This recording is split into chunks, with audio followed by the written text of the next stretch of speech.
Le deuxième matériau à l'époque que nous avons mis en œuvre dans ce bâtiment, c'est le chanvre qui au jour d'aujourd'hui a été remplacé par un coproduit de la riziculture qui est la paille de riz. Récolté chez nos collègues du parc de Camargue, et nous avons déployé donc avec la société FBT Isolation un panneau d'isolation en paille de riz.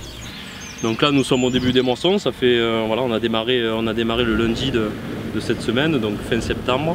Appliquer l'épi sur la plante. Donc en définitive nous faisons ça de manière mécanisée. Et puis le coproduit issu de cette étape de moisson, c'est la tige qu'on appelle paille. Et après on peut imaginer des étapes de transformation et notamment le débouché panneau d'isolation à base de paille de riz de Camargue.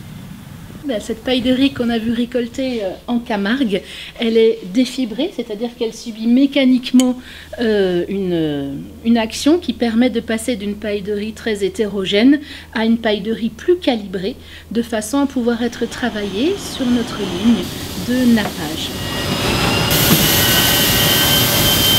Ces machines-là ont pour objectif d'ouvrir au maximum cette matière première qui est mélangée là au travers de toute cette tuyauterie et qui, une fois bien mélangée, redescend sous forme de nappe. C'est pour ça qu'on appelle ça une ligne de nappage. Cette nappe passe dans un four à une température relativement basse de maximum 200 degrés et nous permet en fait d'agglomérer les pailles pour former un panneau qui va être fabriqué entre 45 et 200 mm d'épaisseur.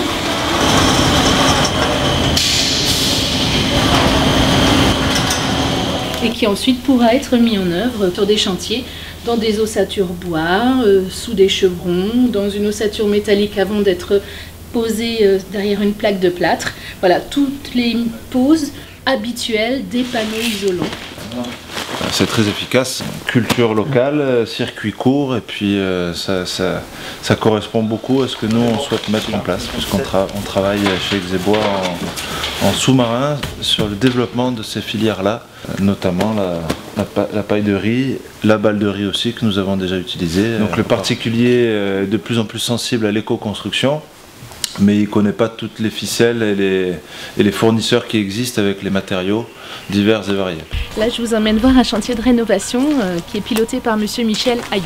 Tout est naturel, c'est un matériau qu'on brûlait, ce que j'ai appris pendant de nombreuses années ou des millénaires. Et en plus, ça vient, on va dire, d'à côté, et ça c'est extraordinaire. Bon, là où je me sens bien, c'est de réhabiliter des maisons qui sont déjà existantes, qui ont été créées par les générations d'avant. Pas n'importe où, pas n'importe comment, et puis ensuite de les adapter au goût du jour. Cette paille de riz, au niveau de l'exécution, on n'a pas de grosses difficultés. Même en coupant, il n'y a aucune poussière ou très peu de particules qui s'envolent comparé à une laine de verre. Donc c'est quand même plus agréable pour celui qui travaille. Il y a un temps de pause qui est plus important. C'est plus cher.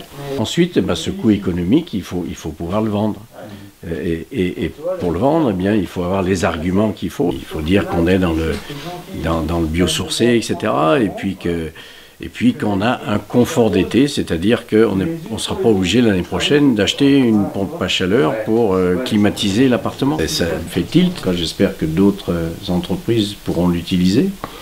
C'est un nouveau produit pour nous, qui est un peu comme la fibre de bois qui est à vertu écologique.